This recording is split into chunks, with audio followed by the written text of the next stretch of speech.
So may I now introduce you all to the chair, Dr. Kumar Aniket.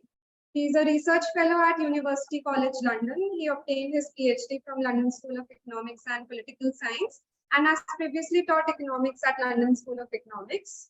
Dr. Kumar Aniket is an applied economic theorist. Aniket's current research draws from both economics and philosophy and explores the complicated relationship between markets, infrastructures, and social places. Welcome, sir.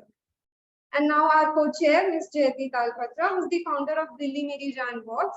She is a faculty and consultant of business sustainability. She is also an author at Springer Publications. Ms. Jayati is closely associated with individuals and groups to start the process of responsible consumption and production and mitigate climate change, biodiversity loss, and pollution. And our faculty, Dr. Avneet Kaur. She is an assistant professor at Amity Institute of Public Policy. I will now announce the format of the presentation. The presentation will follow the set sequence. Each presenter will be given 5 to 7 minutes to present, after which the buzzer will sound. Then the chair and co-chair will be allowed to ask questions, if any.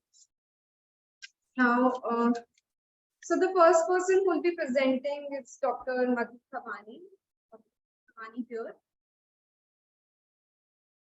Okay, so she's not here. So, Ms. Ravina Richards, we'll start with you.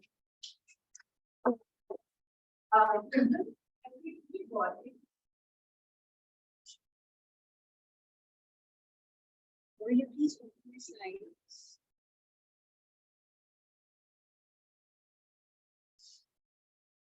Just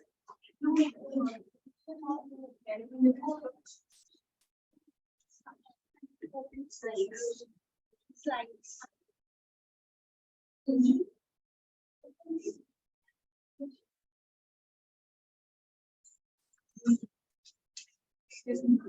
No. Which one is your next?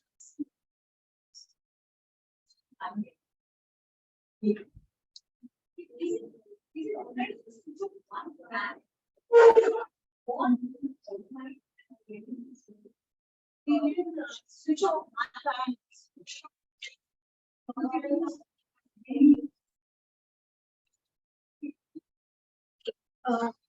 Good afternoon.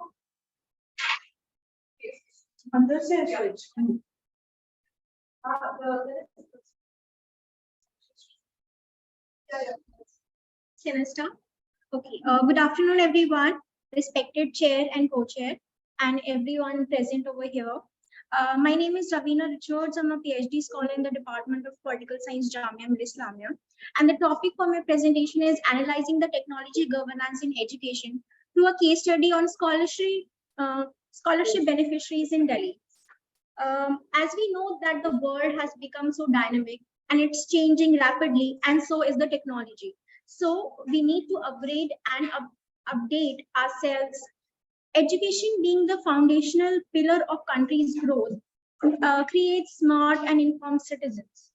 So governance has to step in the field of education to bridge the technology gap, as it was recommended by RTE 2009, Guidelines on IT Use in School Education 2016, and NEP 2020.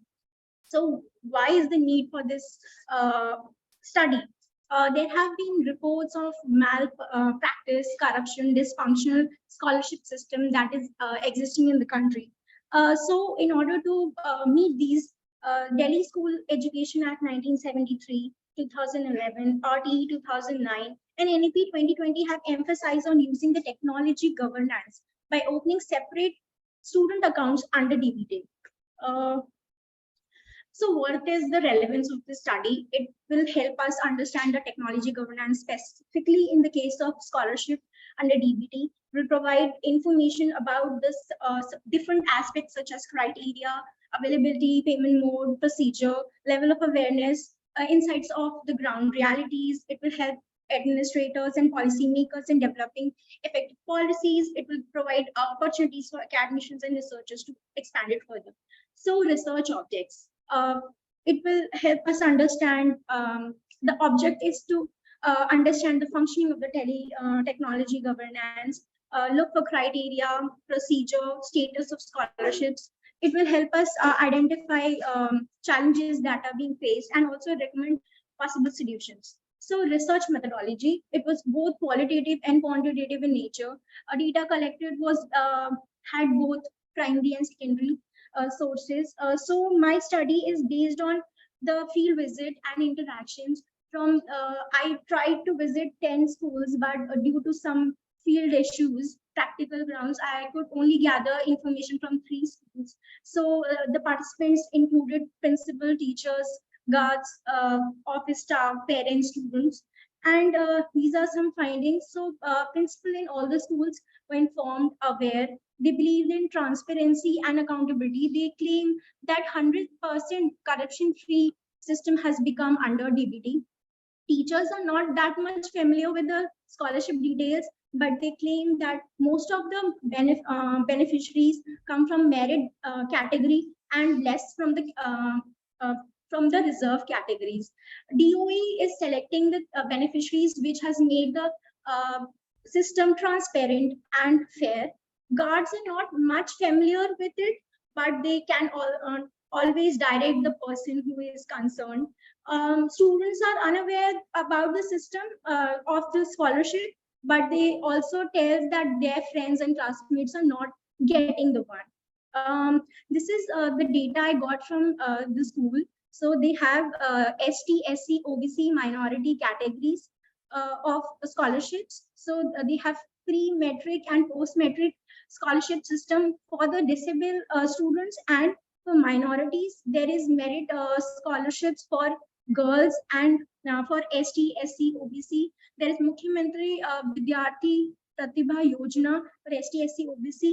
And so these are some photos from field visit and discussion. So this has checked the duplication of enrollment. It has increased transparency as parents can track the transaction details, increased accountability. It has made the system fair and unbiased. No extra employee needs to be hired for doing the purpose. There is increase in authenticity because the Aadhaar is there. So what are the challenges that DBT face? First, parents are reluctant to open separate bank account due to lack of interest and awareness. There is unavailability of Aadhaar on part of children and parents, which delays the process. Uh, in most of the schools, the new admissions do not get the benefit of the scholarships. There is lack of awareness on part of parents, and very few students are offered scholarships, and it is highly controlled by DOE. Implications. So as I have discussed, it has made the DBT has made the scholarship system transparent, accountable, fair. It is easy to account and track. Malpractices of duplication of enrollment. There were cases when schools were receiving the scholarship money and they dismissed the student, and they were still receiving the scholarship, and it's kind of corruption which has reduced. There is enormous power given to DOE. Still, they do not have information about the scholarships on their website portal. There is a reduction in the number of beneficiaries, which was quoted by Times of India. Yeah, I'm just concluding.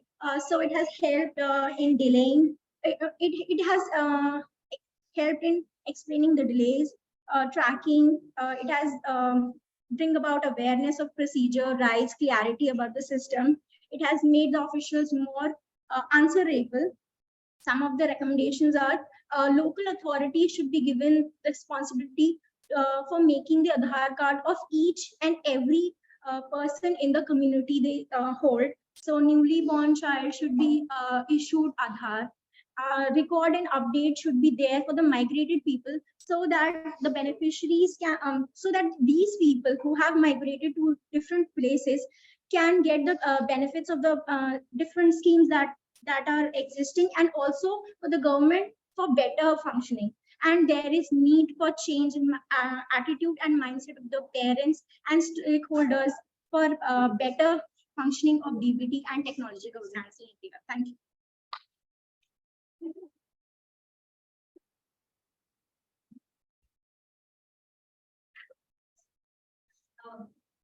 Here numbers, and I'm really presenting in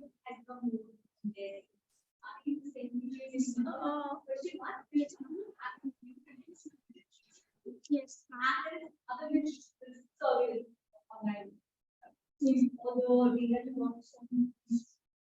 These three schools. Yeah.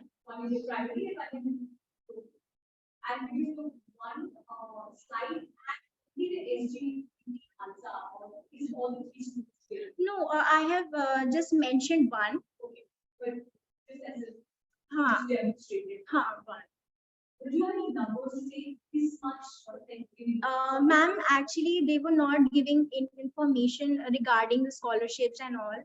They said that you don't have authority letter or something, so that we can give you the official data. So that's the like,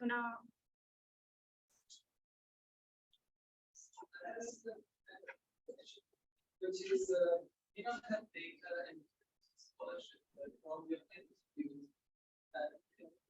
We used to have a sense of the no system will ever be perfect, but which are the problems which are incidental, very serious, and that we can target. So exactly, you say to policymaker, where is my money? These are critical areas which are problematic. And this is like a previous efforts. Prioritize your problems. I have to answer. Yes, sir. So basically, the whole system of DBT is highly controlled by Director of Education. So there is very limited scholarship given to most of the students in schools that I have visited. So when I spoke to teachers, they told that only few students, one from physical handicap, and only 3-4 students are getting scholarships. However, there are so many schemes existing. There is a provision given. Still, there is nothing in execution or implementation. So where is this money going on? Where is what is DOE doing with the funds, and why is it not getting allocated to the beneficiaries? So I have mentioned that the lacunas are because they don't have Aadhaar card. The procedural thing is they are not aware of how to fill in or how to apply. So the teachers are doing it for them. So when the person is not aware, there is easier way to deal with the thing, because if they are not aware, they will not ask for it. So there's need to add more transparency in this case, I feel. I think I don't know have any doubt on your recommendation or what to come up with. Is it in taking a policy and they will also know based on what also case, but anything if you want it, not about getting enough information. So I'm only focus on these things. Can I take a case with Khalsa students? Yes, and go just down that path, so that there is something we can choose, and otherwise it might operate as conjecture. That is the reason. So you ready to work on? Yes, ma'am. Can see how you what is the sample you want to do? Ma'am, I wanted to go with the numbers, but they are not providing the official data. They say you don't have authority letter from the DOE, so we can't give you the information. So in most of the cases, principals were not ready to meet, or I was refused to enter the school because they said that admission process is going on. So these are some challenges that I faced in like. So if you want to I don't know, so there's an organization of Okay, sir. Yes. and there are just here and knowledge, and I think we very keen to cooperate and provide data because that's the needs. Security culture is the head of the. Okay, Get in touch with her. okay, No sir. harm in asking, right? Yes. Thank you so much. Thank you. Now I would like to call upon Dr. Khalid.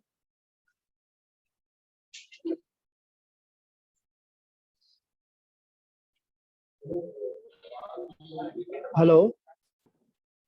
Hello,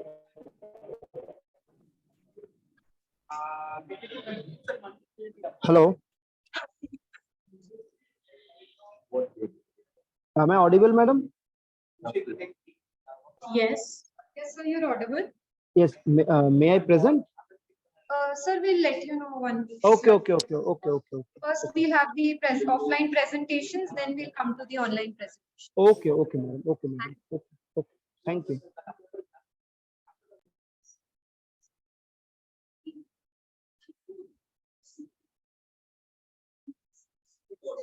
Slide two. And scroll down is this, right? Page two.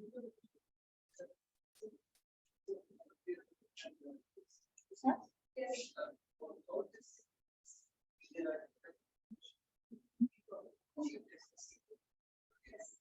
Thank you very much for this opportunity. A quick introduction about myself. I am not from the academic field as such. I'm a psychologist by training and a lawyer, and I have worked in the corporate side for a long time. Right now, I'm a consultant, and I also practice law. So the thing which influenced me in this conference was I wanted to see what is the contemporary legal and regulatory position. And in that, I thought one interesting facet would be what do lawyers or the legal professionals think about this entire thing? And how does it work in the uh, legal side in India? So the focus was like all of us know that right now, when we talk about climate justice, the focus has gradually shifted to the people side. Unless the people get involved, unless there is active involvement from their side, I don't think it will be possible for us to achieve much. And in this particular sector within our country, uh, the lawyer's role is also very critical because the judiciary has been able to achieve certain things which along with scientists, with climatologists, with other professionals, I think they also play a significant role in. So a quick background, there has been a lot of work which has happened in the international side, and and we all know that climate justice we cannot achieve within one country or within one continent. The world has to work on it together. And in India also there are a lot of things which are happening. And the one that I have mentioned over here is the Environment Protection Act 1986, which came up immediately after the Bhopal gas tragedy, and it is one umbrella law which is there for all of us, other than the water pollution, the air pollution, and numerous other laws which are there. One person whose name has to be mentioned whenever we talk about this is Mr. M.C. Mehta. And anybody who has studied law or has studied sustainability, public interest litigation knows this name, and we know what contribution he has. Again, another contribution was that there is a national green tribunal and which works and which is quite effective in our country. So in this, it was based on two things. I had a small short questionnaire which I was able to run through some legal professionals, people who actually practice law. So as we speak, I have not closed the questionnaire entry point, but I will present the data which I have got so far. And after that, the next thing that I would like to do is look at some landmark cases within the country which has impacted this. My sample size as of now is 30. It cuts across the country, and these are people who practice in tribunals and high courts, supreme courts across the nation. The first thing that I thought would interest you was that please remember that this is data which lawyers and legal professionals. They're saying, is it easy to understand the laws, rules, regulations which are there? You know, even within lawyers, because many people have said, yes, there is a 17% who feel that it is very difficult or to comprehend, to understand how that is. The other thing that was very interesting is when we look at the time that is taken for a person to get from the moment you log in to the moment you get a judgment. the lawyers have said nobody responded less than 3 years. Nobody. And 5 to 10 years is 17%, and 50% said you don't know. I mean, it could take longer than that. So the baseline is that the time taken is very long, and the regulations and procedures and rules which exist are sometimes difficult to understand. And if lawyers say this, then for the common public, it would be even. There was another question which was asked why reasons why people do not participate, the public do not participate. In this, interesting was lack of knowledge, lack of leadership, lack of technical expertise, we would understand. But there is this fear of reprisal which they have said, a significant 67% said that this fear was very high among people who come in. Now, these are again reasons why people do not go for environmental.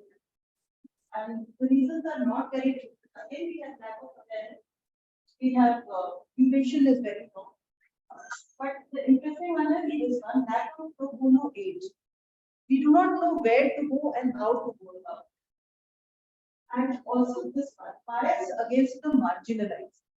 There is a bias which works across the society, and therefore we sometimes afraid or we scared to. Cost is high, these factors, none of them are less than 50%.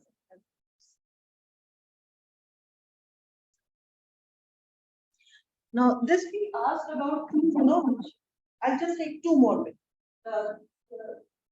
What are the things that impact the environment? There were three, all of them are high, but what is really high is industrial activities, urbanization, transportation, and this one, overfishing and illegal fishing. These were extremely. Seriousness of environmental issues, you can see the data very high. Air, water, chemical pollution, and poor waste management. These were above 9. I just wanted to give a snapshot of one of the judgments. We sometimes feel very terrified when we hear of a murder or anything, but when we talk of environment, it says over here that we read it as news or something which is newsworthy, but it doesn't impact us the way something like that. Conclusion that I was speaking about that there were issues which we need to look at, like awareness of the procedures, communicating it, and it has to start from a very early age, probably from school level itself. Lack of awareness has been a standpoint from beginning to end. Implications, yes, I explained that I will now look at certain cases which have been dealt with, how the green tribunals function, what are the landmark judgments, and how has it been implemented. And with that, I come.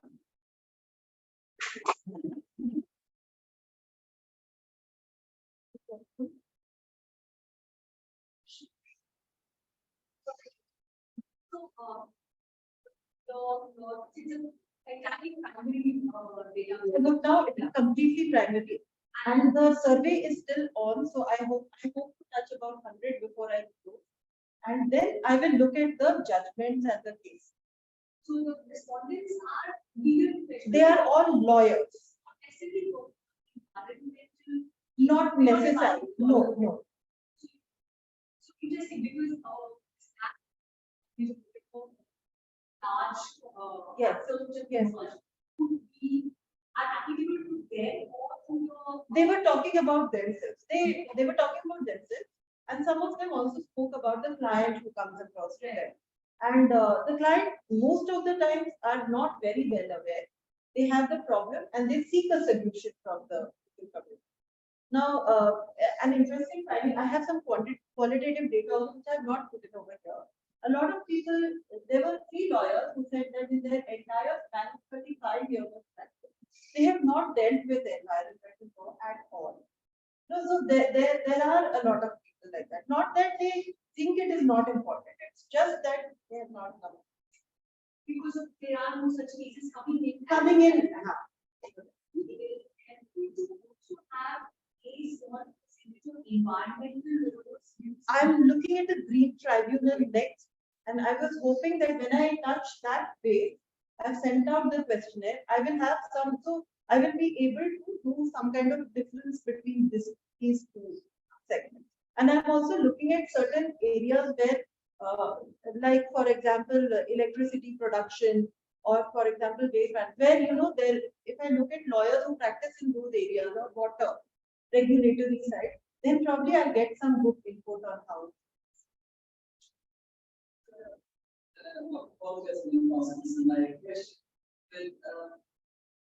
But we also need what is an environmental case? Let's say I'm worried about the rubbish in my own area. Question is that a dispute I have with people in that area, or is that environment more defined as an environmental? That's a very interesting question, but as a citizen, I can look at there is actually a very interesting case about garbage being dumped in open spaces. And there is a judgment which has come out in Delhi, particularly in Delhi. And I think it is with Mr. MC Mehta, where there is a ban that garbage cannot be stored. I mean, you cannot dump garbage in the open because it is a hazard to the community at large. So that would be an environmental dispute. I can also go as a citizen. Only thing is, and I would probably think, why should I? How should I? And I need to invest time, effort, cost, everything else. So I might not. What I was getting at is, a lawyer, if you have an identifier on the other side, usually, right? I can still discuss it. So how many of these cases that we're talking about are about local issues, and how many are environmental issues? In India, mostly it is through PIL. Most of it goes through PIL. Public. Most of them are PIL because there's that thing which people are using. There are NGOs which do work in this sector, and they are taking up very interesting things, especially with the coastal belt and with marine fishing, etc. A lot of work has happened. There is this famous Taj trapezium case, which you may be aware of, where they stopped all the brick manufacturing around that area because of the damage it was doing to the national monument. So there is time, at least with me, having until the how many environmental cases there are, that would be if it adds color to the. absolutely, that's my next stage. After this, I'm moving on to that. Once I have primary data, that is what I was. Thank you.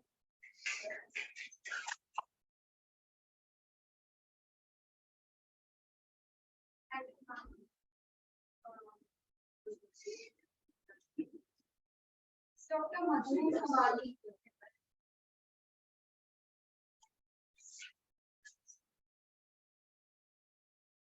We'll start with the online presentations. Yes. So,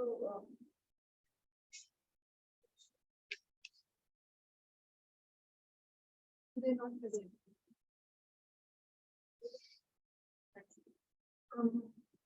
Dr. Saloni Bhutani, can you hear me? Hello. Hi, I would like you to start your presentation. Yeah, hi. Thank you. So Good afternoon, everyone. I'm Dr. Saloni Bhutani. I work in Niti Aayog in the agriculture and life sectors vertical as a young professional. not connected. So I hope. Hello. Excuse me, please wait. Ma'am, can you please wait for a Yeah, sure.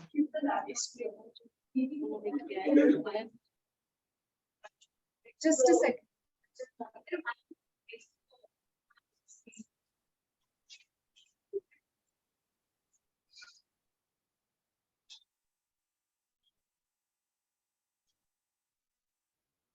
The meeting is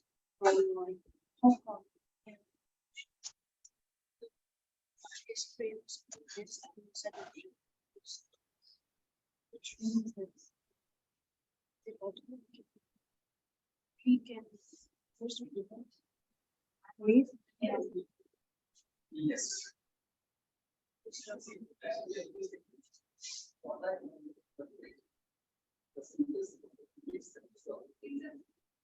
She's from the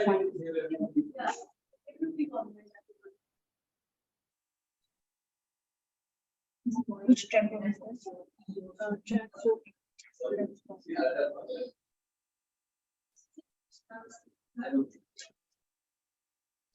कोई एक अपना phone में ही चालू कर लो ना I have to record it.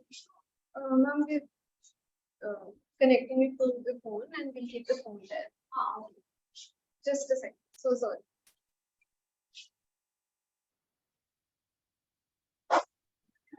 The person to zoom it.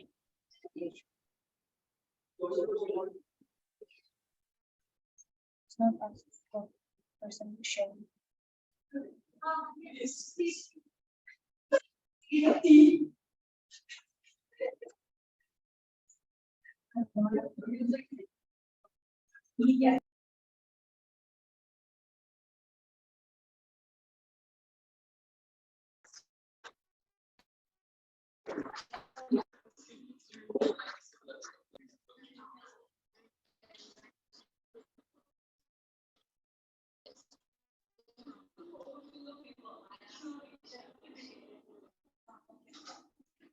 Hi, Saloni, can you hear me?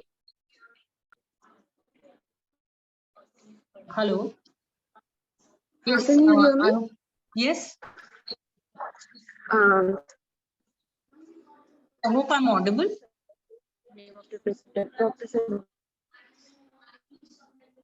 just a second, There's some glitch. We're connecting.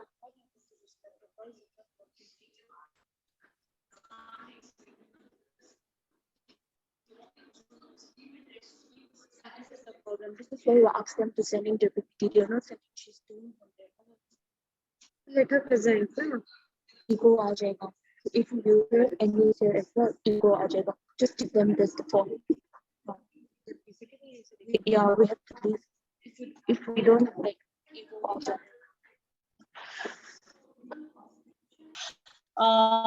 So a very good afternoon to everyone present. Thank you for this opportunity. So today I'm Dr. Saloni Bhutani. I work as a young professional in the agriculture and allied sectors vertical of Niti Aayog. So as everyone might be aware that year 2023 has been declared as the International Year of Millets, and at Niti Aayog I've been involved in preparation of a policy paper for millet promotion. So my work is a work in progress, and I'm presenting some parts of it in the presentation today. So the topic for my presentation is mainstreaming millets for nutritional security.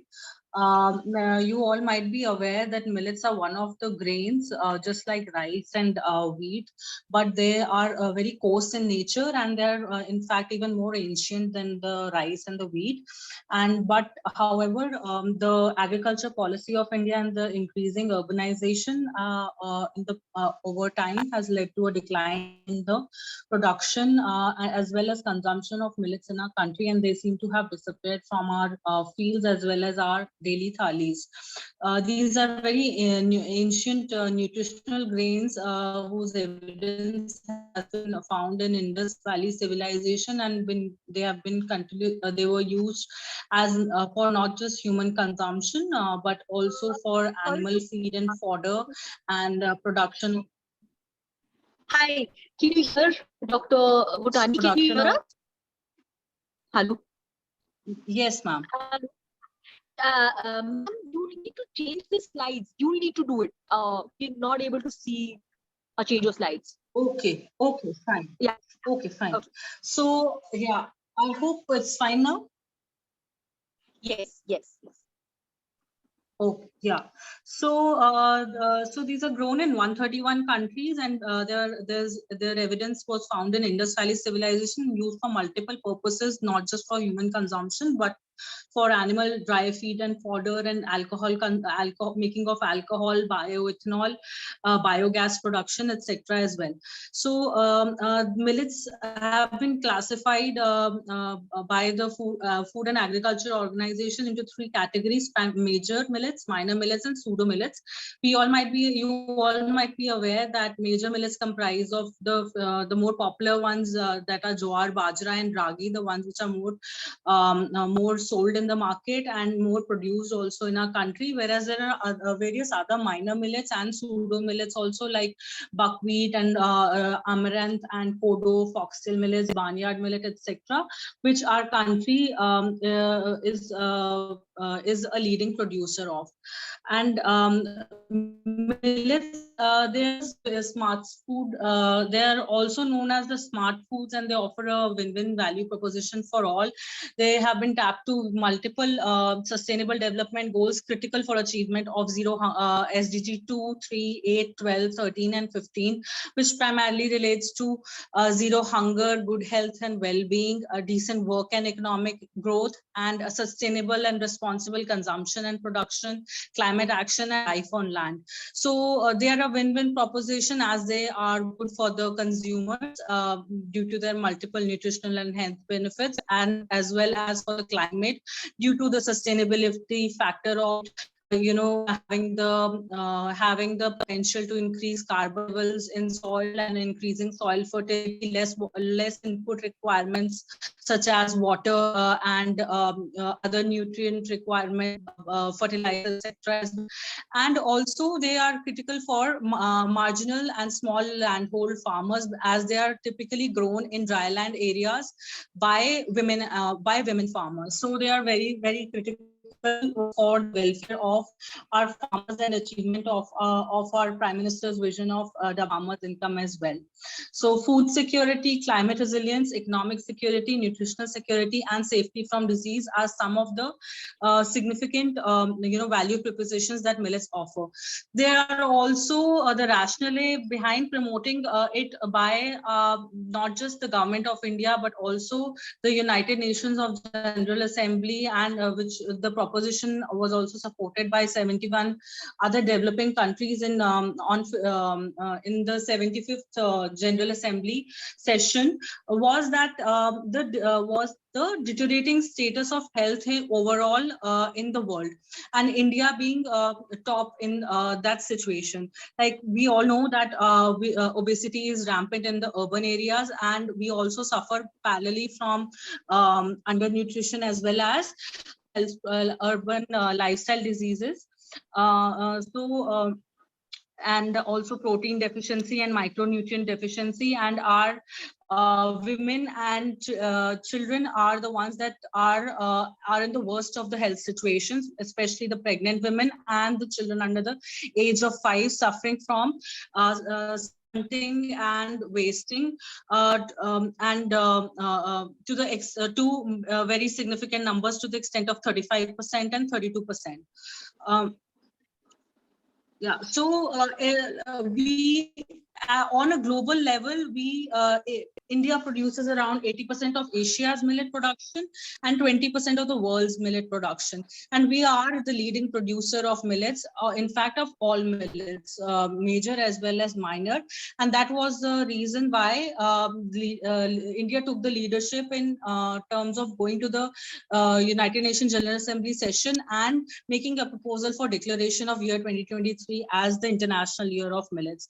So in terms of exports also, we are number 3. So so our export position has been deteriorating over the past 3 to 4 years, especially past the Russia-Ukraine war, and there's a huge potential that lies in terms of development of ready-to-eat and ready-to-cook products from millet, and private sector plays a critical role in terms of branding, labeling. Yeah. Your time's up. Yeah. Please wrap up in 2 minutes. Okay, sure. So I basically calculated the yield risk and the price risk for various crops and found out that the price risk and yield risk in terms of millets was very high in comparison to the other crops, and that was one of the reasons for the diminishing status of millets in the country. And also the return ratio as well in terms of in comparison with other crops, the return ratio, which was the benefit to cost ratio, gross returns over the operating cost, was found to be very low for millets in comparison to the other crops. And however, this is despite the situation, despite the fact that the cost of cultivation for millets is very low in comparison to other crops. So there are various factors that have led to the decline in the production and consumption. Since I don't have the time to go in detail for all of them, the government of India has been taking multiple steps to promote millets, various millet missions, as well as the declaration of National Year of Millets in 2018. Various ministries are working: Ministry of Agriculture, Ministry of Food and Processing Industries, and Ministry of Trade and Commerce as well, and the various government departments are working in collaboration to promote millets, taking steps in their own ways. However, there still lies a lot of gap in terms of development of the complete millet value chain, especially at the processing level stage, as well as the branding and labeling, which and the export potential of minor millets as well, which has not been tapped yet. And there are a lot of areas where work still needs to be done by various government as well as the private sector players as well, for which is going to help contribute to the economic growth, as well as promote entrepreneurship and lead to women empowerment as well in the country. Thank you. Thank you, ma'am. Questions? Thank you so much, Dr. Bhutani. Can you hear us? Yes, ma'am. I think time you were trying to talk about how the return on investing in millets is very low, despite the cost of cultivation being low. Do you want to just explain why? Yeah. Why is the price of millets, despite all its benefits, why is it so low right now? I think that's something that you would have liked to explain. You didn't get a time. Yeah. Yeah, so prices, they're primarily related to the profitability. So farmers, our agriculture policy has been designed as such since the Green Revolution, that farmers feel more secure in cultivating the more staple grains like rice and wheat, because farmers only care about what prices they are going to get and what profit they are going to make by selling the produce. So they are not concerned obviously about the environment, etc. That so they feel more secured, as the MSP has been declared for other crops, and other crops have been included in the public distribution system. So there is a lot of biasness, which there's a lot of disfavor towards millets in comparison to other crops, especially rice and wheat, which has led to a lower gross returns to cost ratio. So when you're mentioning the steps taken by the government to promote millets, is MSP for millets something that was there? I'm sorry, we went through very fast, so I'm not sure if that's something that you mentioned that the government is doing. Yeah, so there has been MSP on only the major millets. The minor millets, there has not been. There is very few role model states like Odisha have implemented MSP on the minor millets. But over the last 5 years, especially, we are seeing MSP hike in MSP on millets, but only the major millets. And also there are a lot of lack of partnerships with FPOs, etc. So there is still a lot of private lobby. So the benefits of the MSP, the farmers actually sometimes do face a lot of exploitation when they still sometimes go to private markets and do not avail the MSP and face exploitation. Thank you. So you also mentioned there was a high yield risk. Could you explain what that means? So high yield. Yeah, so high yield risk was in terms of the productivity. So I took I'll show this slide again. So there was so I basically calculated the coefficient of variation, which is nothing but the standard deviation by average mean for various crops. And so so this is one of the reasons why farmers don't prefer to cultivate millets and still choose to cultivate crops which they feel are going to have higher yields. So the yield risk is higher like for millets in comparison to most of the other like crops, primarily like because they are more disturbed by climatic situations like heavy rainfall or a Okay. drought. So I have another question. So you said that it's a win-win situation, but let me just paint a scenario. So the government gets excited about millet. It increases the supply. It kind of encourages farmer to produce more. At the same time, it encourages consumers to consume more. Now, let's say the consumers don't react because it's a cultural thing, whether you have a millet. It makes the situation far more precarious for the farmers because there's an oversupply which drives down the price of millet further, right? So is there a sense in how this can be coordinated so that the production follows the change in consumption demand and not, do you see what I mean? It creates a higher risk, yeah. Yeah. So yes, that is why there's a lot of effort in by the government for creating awareness generation camps for everybody, whether it is the chefs and whether it other stakeholders as well. They are doing their bit. The industry is doing its bit by trying to reduce the reduce the price point and work on the price point and offer millets ready to eat as well as value added products at a reasonable price to encourage consumers to increase consumption of millets. And various stakeholders are doing their bit to generate the demand. However, whatever demand that even if I do agree that it's a cultural point. So that is where the value added products of ready to eat products and ready to cook products come into action. And they like our generation primarily doesn't know how to cook millets, and we don't have the time to cook millets. So these ready to eat and ready to cook products are being promoted a lot by the industry, and also for the export potential as well. So even if there is some millets, whether it is the grains or the value added products which are not consumed by the domestic markets, there's always a lot of potential to export them. Thank you. Thank you.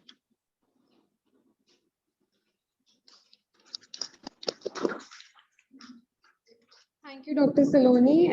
Now I would like Ms. Ariba Khan to present. Can you hear me, Ariba? Yes, ma'am.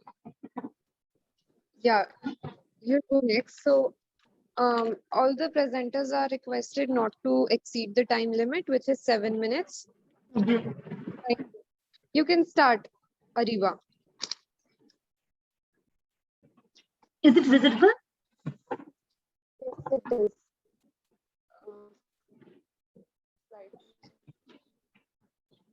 Hello, good afternoon, everyone. I am Ariba Khan, PhD scholar, Jamia Hamdard University, New Delhi. My topic for today is food security in India. As you all know, that food security has been a major concern in India. So I am going to share you as food is the fuel life. Food fuels life. We all know that life is precious. Food security is a fundamental human right. Right to food is one of the basic human rights, which is closely linked to right to life. Under Article 21 of the Constitution of India in 1950, the denial of one right inevitably influences the right of other, but also the inherent relationship between the rule of law and protection of all human rights, including the right to food. Ensuring food security should be an extraordinary significance for a nation like India, having 21.9% people living below poverty line and above one half of all children are malnourished. According to UNO, India, United Nations of Organization, there are nearly 195 million undernourished people in India. Food security has always been a major concern. Food security includes both physical as well as economic access to food. Term accessibility here include both availability and affordability. World Food Summit of 1996 defined food security as when people at all times have access to sufficient, safe, nutritious food to maintain a healthy and active life. WHO depicts food security consists of three dimensions: food availability, food accessibility, and food use, which means food utilization. Remarkably, Food and Agriculture Organization added a food dimension: stability. So this means that food security is a multidimensional concept. And now I'm going to tell about the objective of the study. What is the advancement in supply side of food as far as the accessibility at national level, and what are the policies that India is followed in achieving food security? What ought to be done to acknowledge food security for all citizens of India? Basically, this study adopted descriptive methodology to demonstrate the term food security and its scenario in India. It relied on auxiliary information from book references and writing is subject to analyzing data. So Pepper tried to analyze some challenges related to food security and propose some method to achieve food and nutritional security in India for overall growth of individual and sound and sustainable development in Indian economy. So food security, now I'm going to tell you the concept and evolution of food security. Food security as a concept has continuously developed over the last few decades to reflect changes in official policy thinking. So in 1983, Food Agriculture Organization analyzes foods focused on food accessibility, primarily to definition based on equilibrium between demand and supply side of food security. In 1986, highly influential World Bank report on poverty and hunger focused on temporal dynamics of food insecurity. This was complemented by sense theory of famine, which highlighted the consequences of personal rights on food access, that is production, labor, trade, and transfer-based resources. So widely accepted World Food Summit definition reinforces the multidimensional concept food security and include food access, availability, food use, and stability. So concept of food security is centered around two subconcepts: food availability and food title. So former refer to some supply of food available at various levels, local, national, or international. Later refer to the capability of individual household to obtain food. Food and Agriculture Organization has stated that food security emerges when people at all times have physical and economic access to sufficient, safe, and nutritious food to maintain their dietary needs and food preferences for an active, healthy life. Food availability, food accessibility, and food utilization. Food availability is the physical availability of food, and food accessibility refer to access by individual to adequate resources for acquiring appropriate food for a nutrition and balanced diet. Food utilization is a general understood as the way the body makes the most of various nutrients in the food through balanced diet, clean water, hygiene, sanitation, and health and care. Food security. During the last few decades, total food production in India has increased at a much faster pace than population. Green Revolution started in late 1967 to 68 was a noteworthy watershed, resulting in phenomenal increase in the production of agriculture crops, especially in food grains. In India, food security is embodied under dietary principle of state policy, has exemplified in the Constitution of India. According to some study, per capita energy supply has increased significantly, having norms of 2400 K calorie for rural and 2100 K calorie for urban areas. About 158 million people have come out of the vicious circle of poverty. Despite India's journey to ensure food security, it's still in a poor state. India food security situation remains to rank as alarming according to International Food Policy Research Institution Global Hunger Index. Another aspect is the food distribution through public distribution system, accounting for a significant part of government subsidies. Government and its policy play a major role in ensuring food security. These policies contain employment generation scheme, social protection program, vocational training program, national security bill, Role of other intermediary like NGO, civil society, private sectors, international organization has led to effectiveness in food security program. These are the concept of food security. Food availability. Availability refers to physical availability of food stocks in desired quantities. In other words, it means sufficient. Food production is the basis of food security. Net availability of food production is estimated by excluding exports and including import. India's self-sufficiency in food grain has been a major achievement in post-independence period. Government launched citizen-centric and technology-driven scheme in 2019 called One Nation, One Ration Card Scheme. One nation, one ration card scheme enable interstate and interstate portability of ration card. Presently, national interstate portability is enabled in all 36 states, United States, covering 100% of the total NFCA population. It is very clear that production is variable and variability leads to variability in per capita availability of food grain. Per capita availability of food grain stood at 510.8 per day in 2021 compared to 450.3 per day in 2020. The per capita net availability of food grain for the year 2017 to 21 are given below.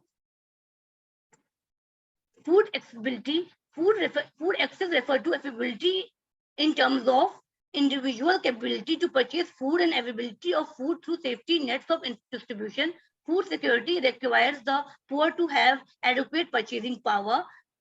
So, food-based interventions such as public distribution system, integrated child development scheme, midday meal scheme were introduced by the government of India to meet the basic need of the vulnerable section of society. National Food Security Act 2013, a landmark.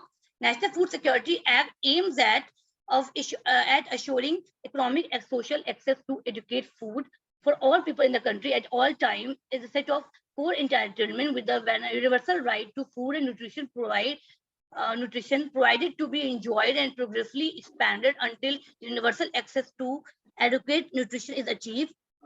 Hi, you'd have to wrap up. Time's up. So you'd have to wrap up quickly. Okay. So basically, these are the challenges food security has faces. Climate change, crop diversification, mismatch between. So the conclusion is that in this brief introduction paper, this paper highlights widely accepted definition of food security. Concept of food security is around two concepts, as I have told you, food availability and food title. So there has been a significant decline in the level of hunger among poor. There has been significant lowering of household below poverty line. Access to food can be increased through employment due to growth in labor-intensive sector. Problem of malnutrition is much broader than that of food. Thrust of India's food problem pertain not so much on increasing food availability, but with the distribution of food. There are various challenges India faces in achieving food security is natural calamities, drought, soil erosion, unadulterating topography, various soils. Another challenge India faces in attaining food security is dependence on monsoon as well as labor on daily wages basics, which tend to be available on different times. That thus procurement and access is fluctuating. Income of the government, a family governs the access to food availability, and inflation acts as fuel in fire. PDS, public distribution, is not satisfactorily functioning by hampering distribution of food at low prices. The constraint in ensuring food security and reducing hunger are due to inappropriate policies. Government of India has enacted various programs such as public distribution systems, including Antyodaya Ann Yojana nutrition program to improve food and nutrition security. Under National Food Security Law, government want to provide subsidized food to the vulnerable sections of the country. Okay. Yes. I think are you done? Because Yes. the time. Yes, sir. Okay. So, my broad question was, so I'm one of the co-chairs. My broad question was this: I mean, India as a country, do we really have to worry about food security, or do we have to just simply worry about poverty? As in, if people are poor, they can't buy food, and focus on bringing them out of poverty. Food security would only be an issue if people come out of poverty and somehow want to buy food and the food availability is not there. But Yes. that's not the scenario we are in India right now, are we? Yes. No, food security always ensure food supply to people who are deprived section of society. So I think this can be helpful. I think yes. So is this distinct from poverty? As in, is there a problem on top of, people not having the capacity to buy food? Yes. Okay. Okay, thank you. Okay.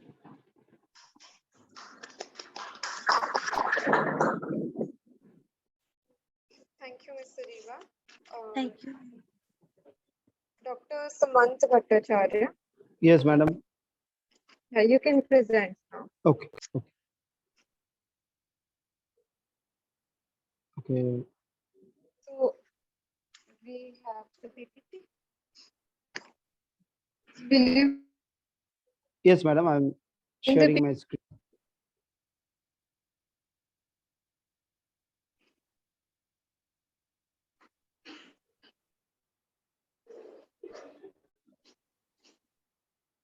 do we have this PPT?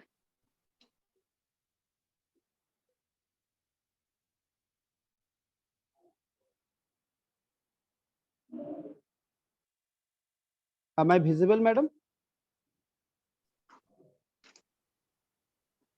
Hello. Just a second. Okay. So we can present, we can share your PPT if you want. We have it Okay. in our system. Okay. Okay. So I am sharing my PPT. Is it visible? I already shared. Sir, it is, but Is it because you're visible? sharing with your phone, so. Okay, sir, go ahead. We'll zoom in. Okay. Is it okay now? Yes, sir. Yes, sir. You can start. Okay. Okay. Okay. Okay. Sir, please stick to the time limit. Yeah. Yeah. Obviously. 7 minutes. Thank you. Yeah. Good afternoon, ladies and gentlemen. I convey my regards and my wishes all the dignitaries and my colleagues. I am privileged to have this platform, Amity University's Amity International Public Policy Conference, IIPC 2023, an International Young Researchers Conference. Today's topic is, in the light of the escalating food crisis and need for new initiatives to encourage sustainable agriculture and guarantee food security in Indian subcontinent. Hi, Dr. Samant This is my Bhattacharya. bio. Yes, sir. Yes, madam. Can you keep your mic closer? We can't hear you properly. Yeah. Obvious. Okay. Should I? Okay. No, it's fine. Good Thank afternoon, you. everyone. I convey my wishes and regard to all the dignitaries. I have in short, it is a Amity International Public Policy Conference 2023. And today's topic is, in the light of the escalating food crisis and need for new initiative to encourage sustainable agriculture and guarantee food security in Indian subcontinent. This is my bio. I'm a research scholar at McAuto University and a policy analyst at QCI. And I had 198 research paper and 42 book chapter and 54 patents. Right now, stick to the point. We all know that after COVID-19 pandemic, our agriculture department set up new plans and programs and policies. And by that, by 2025, 345.2 million people will be food insecure, more than double than the 2020 estimate. We all know that in India, after colonial regime, the carbon percentage in the Indian land soil has been decreased and now it is 0.5 to 0.6%. Now, before any kind of insecurity related to food crisis outbreak, climate change, natural disaster, other things are been in our surrounded. We all know that nowadays the flood is the main important thing in Indian agricultural practice. But why the flood happened? Because of the colonial malpractice, the flood happened. I will later on discuss. First, I go to the numericals. that 21.25% of the population lives in a less than $1.90 per day due to the inequality and marginalization. India has 25% of world malnourished people. Now the rise of the food crisis in India. 43% of children in India are chronically undernourished, and 190 million undernutrients people in India, and make India rank 68 out of 113 major countries in the terms of food security index. 25 lakhs people die every year India due to hunger, and rest of it is mentioned in the slides. And moreover, there death of 3.1 million children per year due to poor nutrition and hunger. Now the causes of the rise in food crisis: climate change, droughts, cyclones and flood, soil erosion, deforestation, extreme use of fertilizers, lack of access to the new machines and technique, traditional method of cultivation, and unequal distribution of resources. In this all these points, the floods is a very important role. You know that the colonial railway policies established by the British government to looted our country's resources, and the railway track system set up in the whole India is actually it's not environment and eco-friendly. It's completely destroy the river ecosystem. And that why Do Dino Ka Baad transformed into the 7 days flood. Now the causes, the lack of vocational skill, absence of infrastructure, lack of connectivity and poor rural development, gender inequality, land degradation, river catchment level degradation, change in the rainfall pattern, no groundwater recharge facilities, and water crisis. Obviously, our Honorable Prime Minister Narendra Damodar Das Modi take initiative to Atmanirbhar Bharat by strengthening the agricultural sector. But the current initiative and measure by the Government of India are Food Security Act, minimum support prices, MSPs, public distribution system, integrated farming system, soil health cards, community supported agriculture, use of drones and AI and ML, alternative methods of farming, state level new policies has been introduced. I belong from the West Bengal state, where our Honorable Chief Minister Mamata Banerjee also do many of programs for agriculture initiatives, and watershed development by the Pani Foundation. Urban farming is the most important thing, which is also eradicate pollution as well as um, eradicate the food crisis. M-Krishi and E-Farm are the new initiatives. Now the Indian agricultural system. I give a brief about that. Agriculture is the backbone of Indian society, as agriculture itself is the economy which share 50% of the labor share in India, and 70% of the people are directly and indirectly employed in India agricultural system. Traditional agriculture management and poor irrigation system are the pain points for Indian agriculture. States like Punjab, Haryana with good irrigation system and highest impact of green revolution have a good amount of cultivation, while other states are suffering. Absence of land reforms and access to the market by the farmers and other factors, Kerala has reformed its land policies and laws and contributing to the farmer right over the land and cultivation of crops. Use of modern technology, expectedly nanotechnology and AI and ML technology and science to reduce the crop failure and amplify the production of organic growth. Here I want to include the genetic engineering factor and nutritional value upgradation in the foods will decrease the food crisis. Second, the last one is gender inequality over the right on the lands and lack of vocational skill has affected the agricultural regime. Now, new innovation and policies, there is need for women empowerment to promote food security through SHGs and NGOs, promote urban farming, teach students how to grow for the agriculture, and agriculture need to be flush enough to the high society, because it is not a malpractice, it is not a poor practice, it is a practice we can strengthen our Atmanirbhar Bharat dream of our Honorable Prime Minister. Second is food banks are also necessary for rural and urban development, and we can include tribal people for this also. Over the past 2 decades, the minimum daily nutritional intake has declined as a living standard have been increased. The rich-poor gap grew during the first economic expansion after COVID-19 is affected very harshly. And every town should have agricultural school with educate people about the sustainable farming, encourage women to enter into the profession, and agriculture engineering should be promoted by the private and government institution. And then new ideas and innovation can be come up. Low income peoples require special school, food package, and learn and succeed. Now, in a modern India, we need people who can cultivate a single crop. Now, we need to focus on the electricity and water supply with the actual create homogeneous impact in the agroeconomic growth. We need sustainable rural development. We need promote organic farming, agroforestry. We need nano remediation, and we need agriculture economy also to need governed by the strong infrastructure system. We need agriculture law. We need, without a law, policies are become drafted and in paper. Now the promote vertical farming, hydroponics, aquaponics, use of nanotechnology are the new methods we can reduce uh, the food crisis issues. We also need to focus on waste management because it's very important. Now the conclusion, instead of using conventional chemical fertilizers, we go for organic fertilizers, insecticides. We're moving toward Atmanirbhar Bharat so that we need some resilient method of farming, and this will be a widespread effect and the productivity will be increased. Thank you.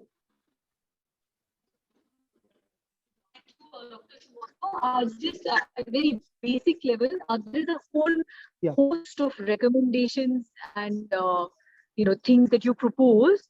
Can you explain the gap analysis you may have done to arrive at this, these suggestions? Yeah. First of all, what is the main factor? We are talking about public policy. Public policy is governing by the administration, and policies are very different. If we go for the proper policy implementation, we need proper law. Until and unless a proper law enforcement by the parliament and the other legislative assemblies and judicials, we cannot ensure that whatever I think the policies been implemented in a real world. Because we are talking about industrial bank, industrial loans, agriculture should be enhanced, awareness campaign can be arranged, encouragement can be happen by the several initiative, but whatever the law is not exist. We actually need law. My whole paper is actually indicates silently the gap between policy and law, because this is administration is a bridgeway between the policy and law, and that can we achieve the Atmanirbhar Bharat, which is the dream of our Honorable Prime Minister Narendra Damodar Das Modi. Thank you. Okay, so would you like to then kind of narrow down your paper to talk about law and policy and the gap between? Is that what you're suggesting? Because I think we saw everything from nanotechnology to hydroponics being recommended. Would you like to then kind of zoom down on these two things? This is the law, this is the policy, and no. Here's where okay. All right, Madam, so I just okay. With your permission, madam, nanotechnology is a new beginning of every sector, and for agriculture, nanotechnology is another sky high.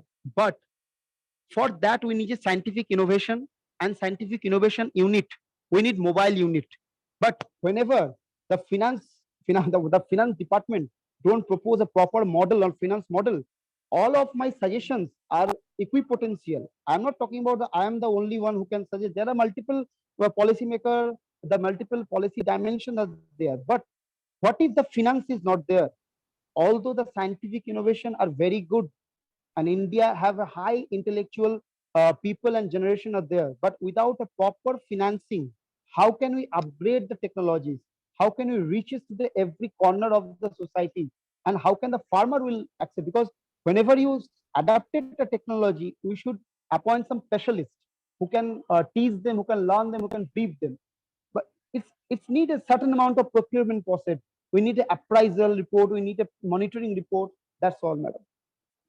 Thank you. Thank you.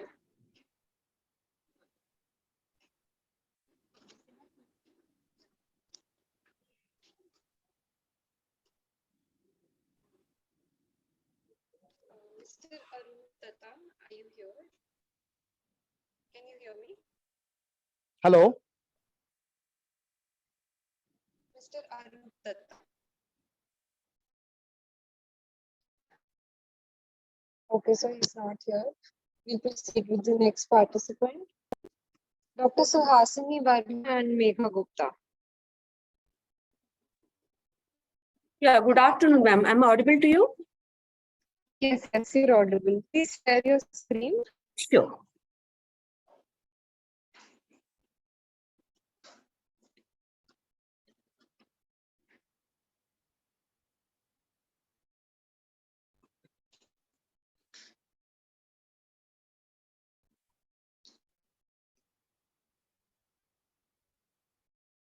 Is it visible to you, ma'am? Yes, ma'am. Good afternoon to all, and thanks all for giving this opportunity to present our work before you. So today, let me introduce myself first. I'm Dr. Suhasini Verma, Associate Professor in Manipal University, Jaipur.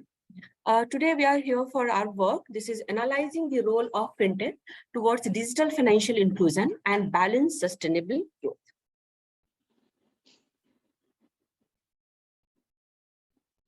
So we all are working today, nowadays, that how the inclusive growth can happen, and financial inclusion, or can say financial sustainability, one of the important aspect we have to look for.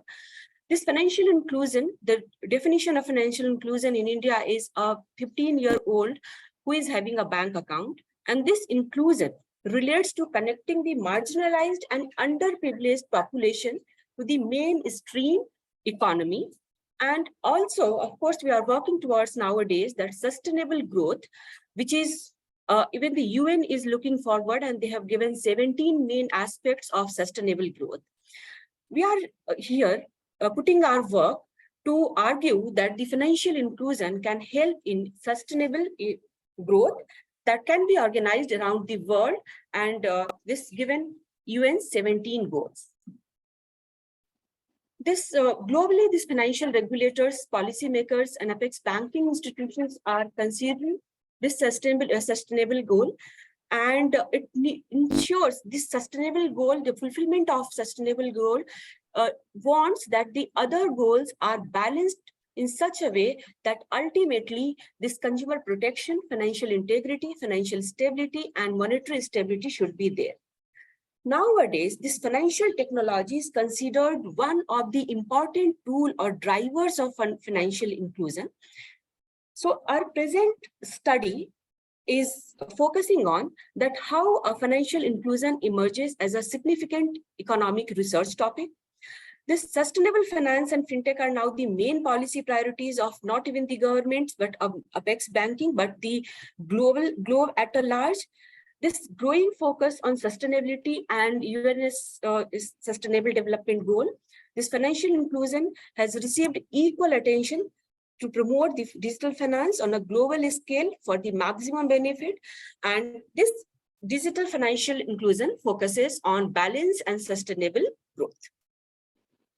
So in this regard, our research objectives are to discuss the role of fintech toward digital financial inclusion and balanced sustainable growth.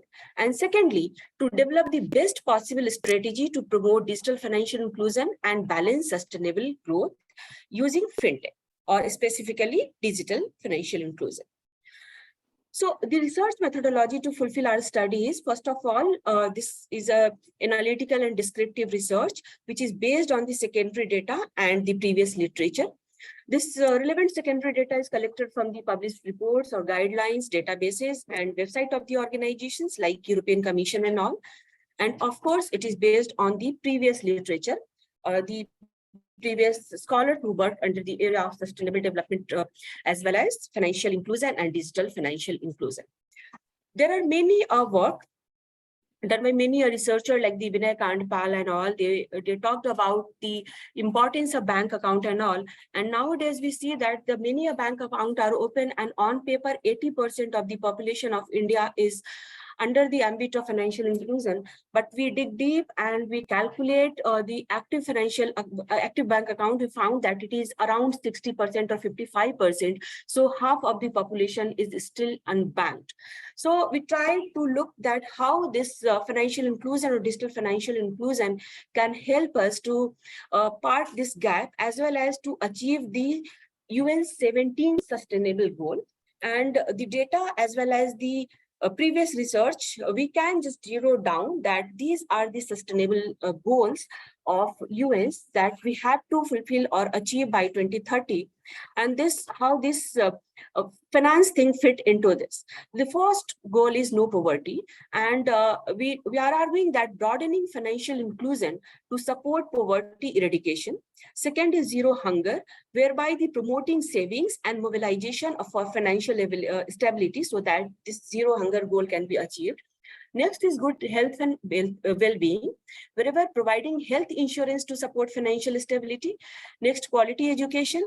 This can be achieved by optimization of education cost through financial planning. Gender equality is really one of the very important goal, which can be achieved by promoting women entrepreneurship programs and strengthening the financial control in the putting the power in the hands of the women. Then clean water, sanitation, affordable clean energy, then promoting the development of financial infrastructure so that financial resources can be channeled through achieving this goal of clean water, sanitation and all. Decent work and economic growth is closely related with inclusion, and it is related with the ensuring funding for research, innovations and entrepreneurship. The next goal of UN goal talks about industry, innovation and infrastructure. That here the financial infrastructure development and maintenance can help this reduce inequality. It talk about many a type of equality, not only the male female but the income disparity and all. So we can create opportunity for broader participation through funding. Next, 11 and 12 talks about sustainable communities and responsible production and consumption. Here, the funding, training and infrastructure development for optimum utilization of regional and international resources can help us. This climate action nowadays are very much talked about point or topic or concerned is climate action, and many things are done to how to reduce this temperature and all. And my previous presenter also talked about the food security and all. And in recent times, we are going through the articles which is saying that if the temperature is increasing, how it is reducing the production of food grains and all. It's really a very important point in the living of the time is up. Would you wrap up in a couple of minutes? Yeah, I'll try to complete within a few minutes. So the climate change, what we can to identifying and managing existing and potential risks through financial strategies, aquatic and territorial life, promoting measures to minimize sustainable production, peace, justice, and strong institutions, so promoting economic development and civil institutions, and lastly, this public-private partnership. This is the strongest or much sought after goal of SDG, and where we can promote collaboration of private and public partnership to achieve this financial inclusion. The result, because whatever the data we have, that we have summarized all the goal and what we can do in this financial inclusion. The result shows that the four vital pillars or fintechs are there, which can help us. First of all, it is establishing digital identities. Next is developing transparent and interoperable e-payment system. Again, we can talk about developing and using infrastructure to support the electronic provision of government services and payments. And lastly, designing digital financial system to support long-term and wider access to finance and investment. So this is the pictorial presentation of whatever we have just discussed, that all these four pillars can give us this digital financial inclusion fintech, and that results in the balanced sustainable goal. And how we can achieve this, the strategy of achieving these four pillars is to be prepared for future challenges at what is coming, that how we can achieve this digital inclusion, digital financial inclusion or inclusion, build an innovative ecosystem where all the needs of the mankind as well as the advancement of technology and emergent and resultant issues or the opportunity can be harnessed. So ensure customer protection, a new type of world we are living, and it is going to grow further by the use of the advanced technology. So mainly many issues are also popped up, and we have to see that how we can protect the customer out of all this. And lastly, to ensure inclusive and balanced sustainable growth, how we can achieve this. So this is our study, and we conclude and also giving suggestions that it is this smartphone has become the most powerful technology. It is in the hands of the people, and we can access many a type of services, financial services, as well as the information we can have. And nowadays, it is really even the poor people in the semi-urban area, at least we can say that they are using this. So how to increase the use of the smart technology and how to make people literate to use all these suggestion is also there. The study demonstrates that transformative potential for all sustainable development goal and financial sector digitalization, inclusion development, the ease of availability of a smartphone combined with the state-of-art business, and it less on network charges and more on generating data. So we have to see that how the connectivity can be ensured so that people can use, as well as the policy promoting the adoption of smartphones, the another transformative technology in digital finance and empowerment is digital identification. Yeah, lastly, sir. Yeah, I'm just concluding, and this could lead to a new funding for sustainability as billions of people join the financial system and are empowered to invest in support of broader society growth. Thank you. Question, sir or ma'am. Thank you so much. Very quickly, so primarily your paper talks about how all the 17 SDGs are going to be achieved through financial inclusion. Yeah, So specifically digital financial inclusion. Yeah. Yeah. Do you want to just take one SDG like 13, because that's what I understand the best, Okay. and just explain it, or because here we get just one statement, Yeah. but are you going to, how like really build on it? Are you going to take the indicators and kind of build on each indicator? How are you going to really show this mapping? If you can take any one example and share. Yeah. So climate action, we are saying that we said that okay. So you can say the harmful gases, suppose if any industry is emitting harmful gases, so how we can do this? This financial strategy could be like the carbon trading is there, and it's saying that, okay, if you are emitting this much of gases, harmful gases, then you have to trade, convert that in these much of carbon footprint you are creating. And for that, you have to go for this carbon trading. So those industry who are producing less, they will get the funding to promote those production of those kind of goods and services and so on. So might be as that is about to be done, and we are you can say the very nascent stage that how climate action can be taken to reduce the emission of this carbon footprint or greenhouse gases and everything. But in the financial strategy, we can say that carbon trading and